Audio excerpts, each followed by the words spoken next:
The message for today, Contagious, is the same series that the pastor is been preaching. And the title, The Contagious Heart of a Godly Mother. As we all know, tomorrow is the Mother's Day. But the Adventist family all over the world, they of course, we're going to celebrate tomorrow, but we talk about it on the Sabbath, right? Because that's the day that we gather together, we come to the church, and this is a great opportunity that we have to honor mothers, right? So, and with that being said, today I would like to give honor where honor is due, and this is to all the mothers and grandmothers of our church, whether they belong here to our church at the Nepean or not, whether maybe somewhere else in Ottawa or other city in Canada or North America. Who knows, maybe they are in South America or in Central America, or maybe they are in Europe or Africa, can be in the Middle East, can be in the Caribbean, in Asia, everywhere and anywhere. I would like to say Happy Mother's Day. How Mother's Day is started? Do you know? So it started in United States, and the person is Ann Jarvis. She started all these in the year 1905, and she made a big movement and in 1906 as well, and by 1907 a Mother's Day service had been arranged on the second Sunday in May at the Methodist Church in Crafttown, West Virginia. So, and the custom is spread out all over the United States. And also in Puerto Rico, in Hawaii, in Mexico, in Canada. So, and the governor of West Virginia, where everything started, he proclaimed Mother's Day in 1912. So it took a few years for Ann Jarvis to go through the process and speak to the politicians, and she was really interested in make this annual celebration for mothers. And well, in 1912, the West Virginia proclaimed that, well, we're going to keep it this day. And in 1913 was the time of Pennsylvania. And they said, yeah, we love the idea. We're also going to celebrate our mothers every year. So on this day, but right 1 year after, in 1914, after persist a lot, so the president of United States, which was Woodrow Wilson, and then he signed and he made it official in all of the United States, on Mother's Day every year, and from there was followed by many other countries around the world. But she had one concern. She had this concern that this day could be exploited by some things. And these things was the florist industry. And they have. Well, but she had another concern about the greeting cards industry. And I'm going to tell you, and they have. And she has one more concern. What about the restaurants?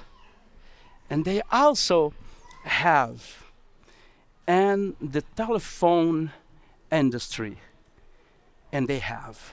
However, we accept these exploitations because we want to use flowers. We want to use greeting cards. we want to go to the restaurant and the telephone, right? And every other way we know to convey how we feel about our mothers. We all own a debt of gratitude to Ann Jarvis to come with this brilliant idea, right? To celebrate, take one day of the year to celebrate mothers. And because of that, here we are celebrating one more Mother's Day. But why? We not just do this because of the meals that our mothers do every day, right? It's not only because of the hugs that they can give to us, but for something far deeper, which is her faith, her heart, her influence.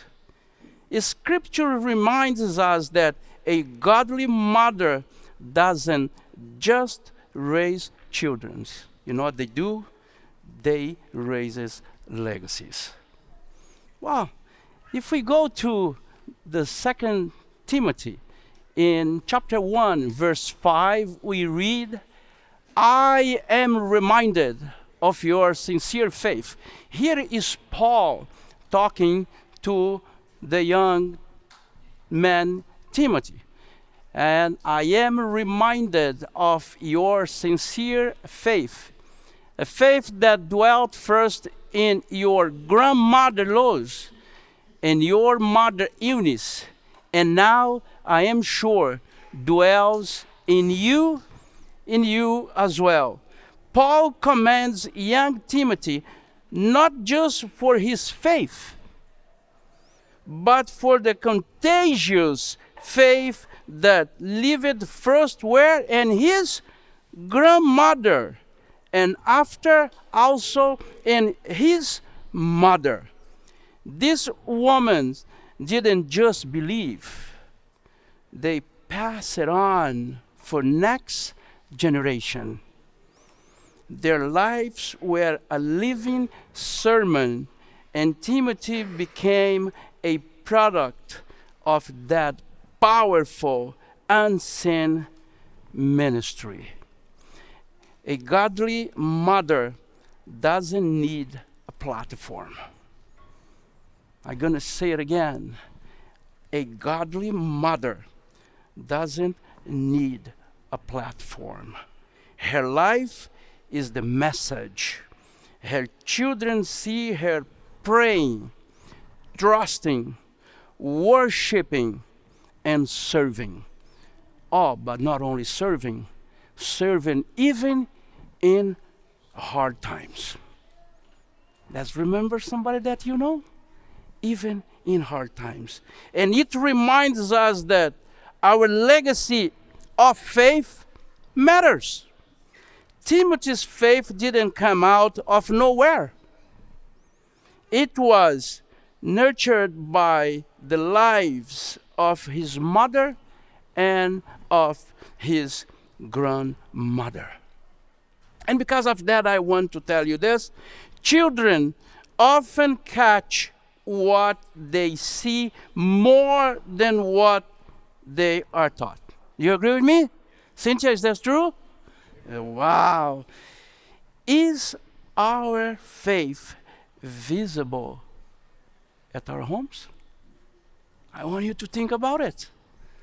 Listen, your kids, they're going to catch more what they see than what they're going to be taught about it.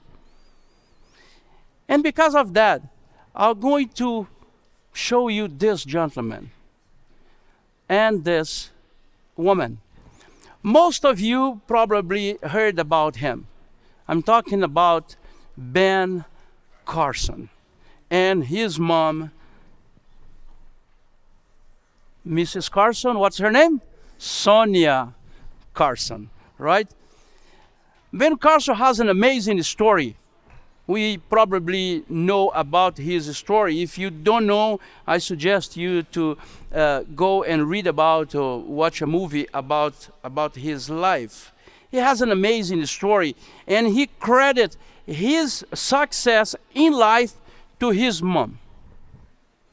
He said, I not only saw and felt the difference my mother made in my life, I am still living out that difference as a man.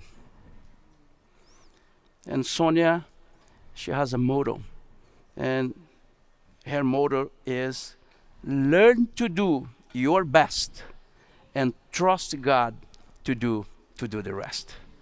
So you really need to go see his story and what this woman did to make sure this man, her son, could take the place that he is today. She knew that with God, anything is possible. And she passed that strong faith.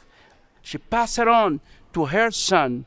What she did exactly what Timothy's mom and grandmother did. They did exactly what they did. But we can keep on going in the Bible. That is many stories we could take from moms in the Bible. But I took only a few of them. So that is a mom in the book of Proverbs, in chapter 31. And we see the picture of this godly woman. And she is dignified. She is wise. And above all, she is a God-fearing. It says, charm is deceptive and beauty is fleeting, but a woman who fears the Lord is to be praised. Wow. This kind of mother doesn't just change diapers. She changes generation. She's not any kind of mom. It's a mom that is concentrate and pass on to next generation, to the kids, to her family. Her faith is contagious. Not in a loud, showy way, nothing like that, but in the way she lives, the way she loves and leads her home. It's a quiet fire that warms everyone near it and it spreads to the heart of the children, her family, and beyond. Her strength is in her God, not in herself. In Proverbs 31:25 says that she is clothed with strength and dignity. A contagious mother isn't perfect, but she draws her strength from God. Her confidence, peace, and wisdom flows from her relationship with Him. A mother who leans on God becomes a pillar of strength in the household, inspiring trust and resilience in her children. A mother's faith is contagious, and her influence shapes not only her home, but hearts for where? Hearts for eternity. But we have another mom here. She's a nameless mother, but with a eternal legacy. If you look for this mom in the book of Judges, in chapter 13, you're going to be able to find about it. We may not know her name, but we know her character. The mother of Samson is a woman of a deep faith and quiet strength. Her story begins in silence. She is barren without children, but God sees her. She sends His angels to speak directly to her, not to her husband, to speak directly to her. That is significant. God entrusted her with the divine calling for her son, Samson, even before he was conceived. And what happened? What happened is that she listened. She obeyed. She committed her son to God's purpose. Although her name is not recorded in the scriptures or remembered in human history, her legacy lives on. She raised a child who was set apart from birth, a man through whom God would begin to deliver Israel. Samson's victories began with a mother who believed God and followed his voice. This woman shows us that you don't need a platform. You don't need a title or recognition to be impactful. You need nothing of this. The world may not know you, Mom, but heaven does. I'm going to say it again.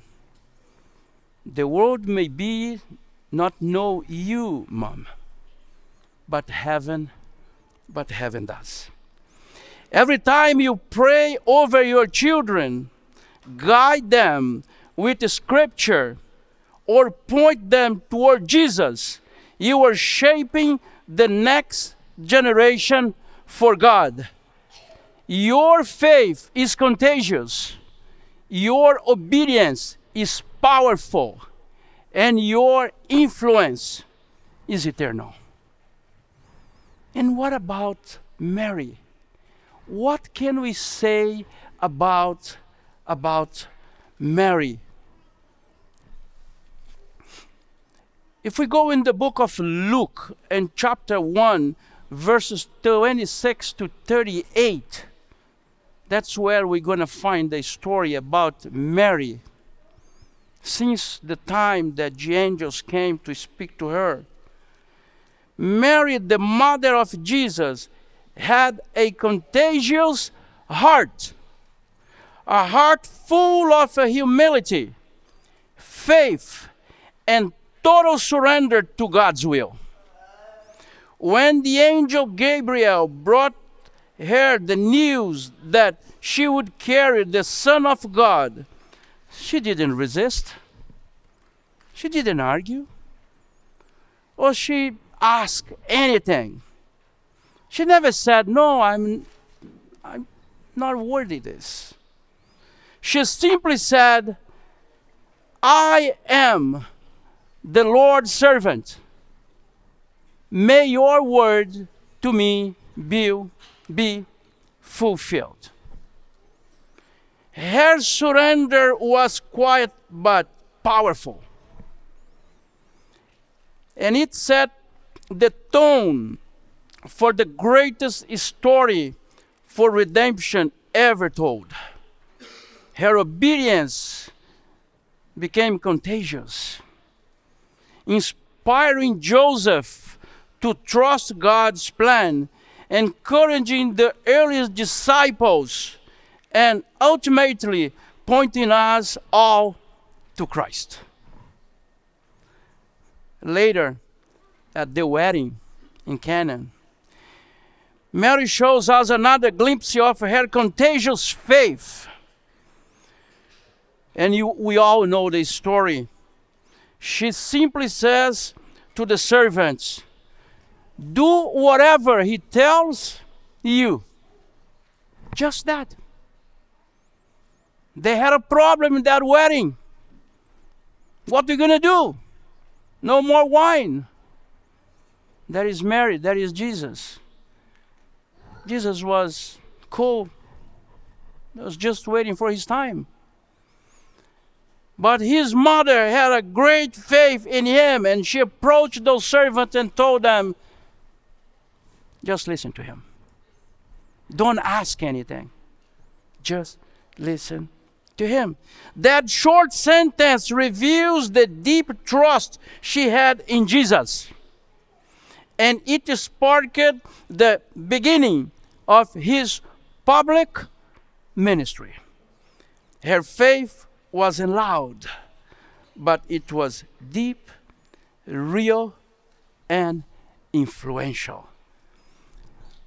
Mary's heart was contagious because it was surrendered. Mothers today who trust God, even when the path isn't clear, pass on a legacy of faith that spreads through generations.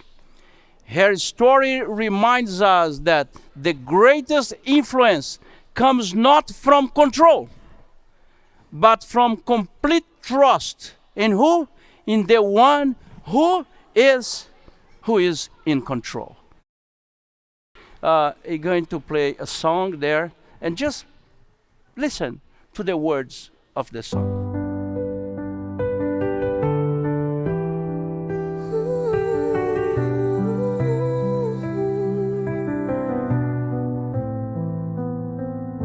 A mother's heart, so firm, so true, anchored in Christ through all she knew. When storms arise and fears increase, her soul stands firm in perfect peace. Faithful mother, strong by grace, trusting in God's promises, not by might nor by her ways, but by God's unchanging grace. Faithful mother, strong by grace, trusting in God's promises, not by might nor by her ways, but by God's unchanging grace. She teaches hearts to trust, obey, to seek the Lord and walk His way. By grace she lives, by grace she stands, secure within her Savior's hands. Faithful mother, strong by grace, trusting in God's promises, not by might nor by her ways, but by God's unchanging grace. Faithful mother, strong by grace, trusting in God's promises, not by might nor by her ways, but by God's unchanging grace. Faithful mother, strong by grace, trusting in God's promises, not by might nor by her ways, but by God's unchanging grace.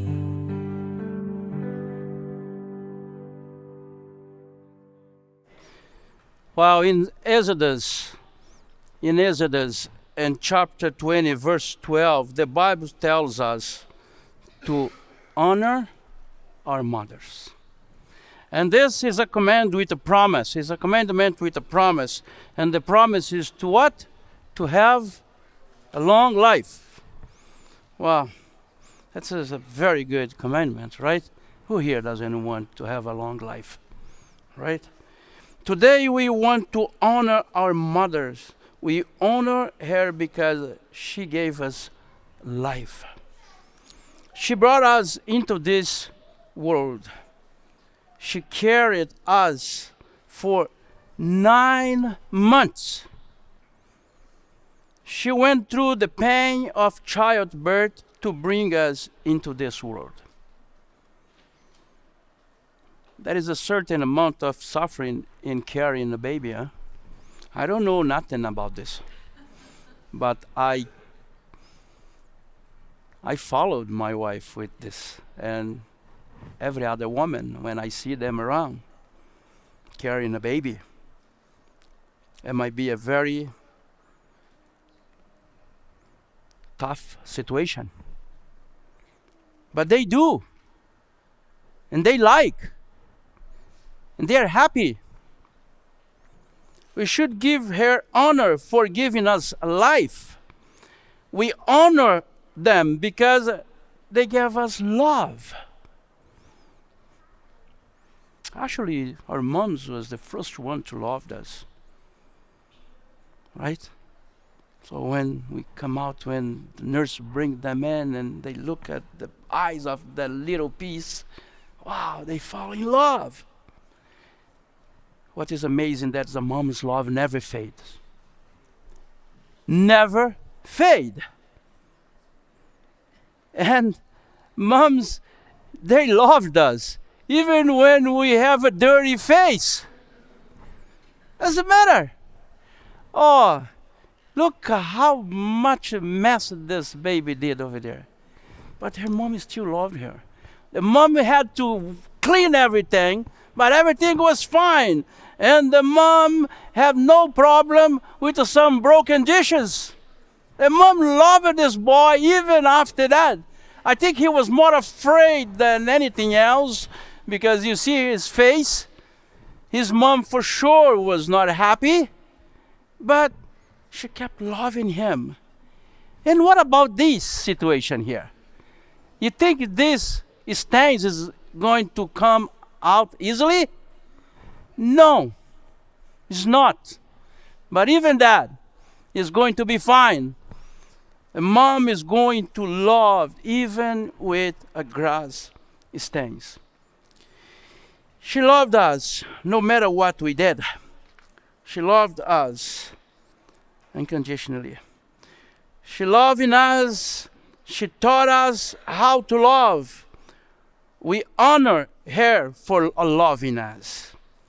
We honor our moms for giving us life lessons. And she taught us how to tie our shoes, right? How to count to 10. She taught us to speak, to sing. A lot of people think that Luciana and I, we taught Bianca and Jennifer how to sing, but this is not true. But I have to tell, Luciana really tried. Because Luciana were able to buy, you remember those little tapes? The young people maybe don't remember them, but we have it's a cassette tape. Yes, and play in the tape player, and make sure the kids understand, and then run to church on the Sabbath and play the right music, and they go to the front, they want to push the dress down and push the dress up and sing, and today they can sing. And this was because the mother taught them that.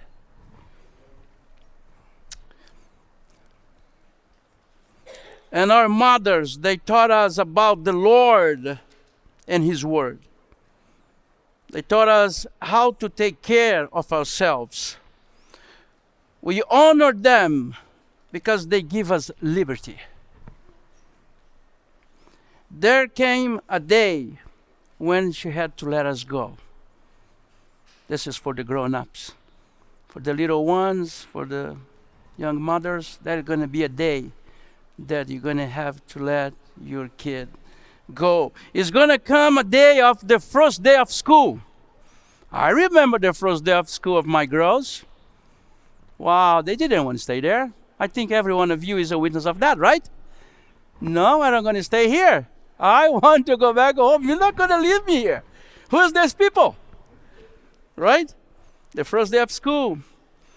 That was the first time you spent the night at a friend's house. This is a tough one. That's a tough one, man. Believe me. Friend's house. Who is your friend? Your friend is your mom and your dad. Right? Where are you going? Going to spend the night at a friend's house? No way. No way. I remember the day that Bianca, she asked, oh, you got to take me to my friend's house. Where is the? It's always closed before you leave home until you realize you have to drive for half an hour, right? And I went west, toward Carlton Place, in the middle of nowhere. I didn't like that place at all. I didn't like the house. I didn't like the people in that house, but I have to leave Bianca there. And I told Bianca, I'm going to come on this time to pick you up. That's fine. I went back home. When I was looking at the clock all the time, watch, I said, I'm going to pick this girl up at this time. And I went there. And when I got there, and it was snowing. When I got there, it was this much of snow. That's fine. Who came to the door? A man, I think was the girl's father. You know what the guy told me? Oh, you don't have to worry about it. If you like, you can leave her here overnight. I said, this is not going to happen, man. She's coming out now. And I'm taking this girl home. Right? The first time you spend the night at a friend's house. That's a tough time. But there is a time, there's a first time when our kids take the car alone by themselves. Oh man, we have insurance? Does this girl really know how to drive? This boy really know what he's doing? Who are you putting inside this car? Right? Anyways, be concerned, but you have to let them go. That's the first time. And that is also a last time. That is the last time when they left home. And maybe they go to college or they go to university. Maybe they move into another city. I went through this. Maybe they're going to another city, or maybe they're moving to another country. And I'm not saying anything strange to most of us over here. Right? They moved to another country and we left our moms behind. And that is another time that she let us go, is when we marry and we have to move it away. Right? And that's why we honor our moms, because she gave us liberty. We honor her for giving us legacy. Legacy is something handed down. She taught us the things that was taught to her by her mother.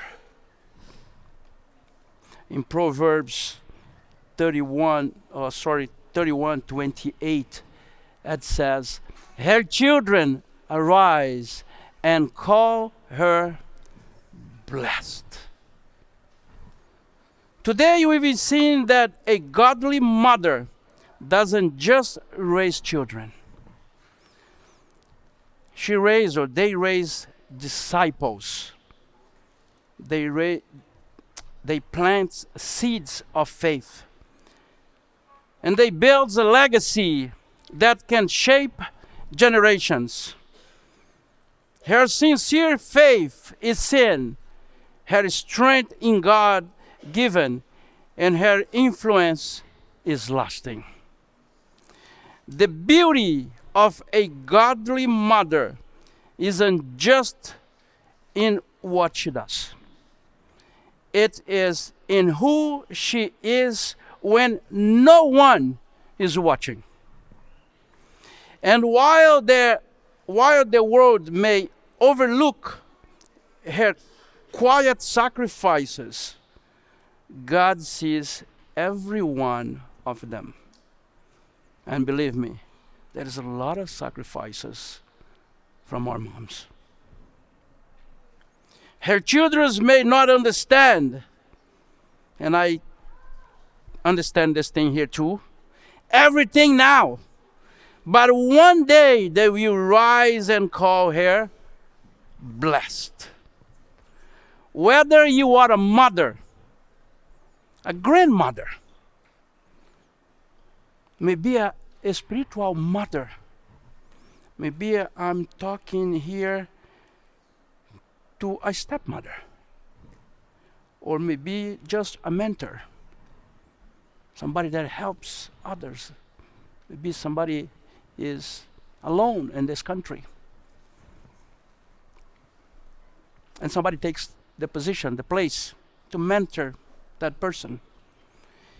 You have the power to pass on something contagious and eternal. Listen to what I said.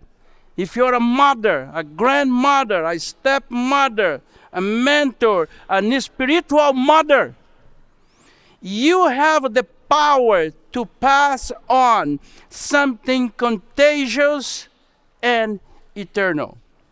So keep walking in faith, clothed in strength, and trust in God, because what lives in you may just live on through those you love. Let me say this again.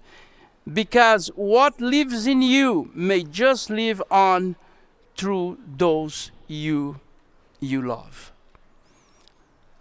Interesting, because when we hear this word contagious, the thing that comes to mind usually is sickness and disease, right?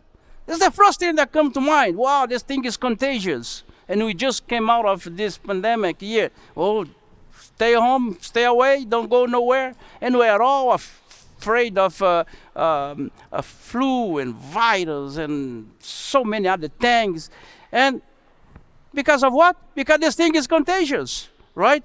So it's something that is spread very quickly from one person to another. But contagious is not always negative. It's not. Because in fact, some of the most powerful things in life are contagious. Love is contagious. Faith is contagious. Kindness is contagious. Attitude is contagious. Courage is contagious. What about character? It's contagious. All quality that we can find in our moms, not correct? Just listen to this. Like a disease can spread, and spread fast, so can a godly influence. When someone lives with a deep faith, with a joy, with a prayer and love, it doesn't stay with them. It reaches their children, their friends, their family, their community. It goes everywhere. And a few people, just a few people, have that kind of impact more than a godly mother. Right? That's why I want to finish with this message here. May each one of you mothers, and now I'm talking specifically to the mothers that is in here now inside the church. May each one of you mothers live a life that is contagious, with a faith, with a love, with a joy and goodness, is spreading God's light in your home and everywhere you go. May God bless each one of you. Take care.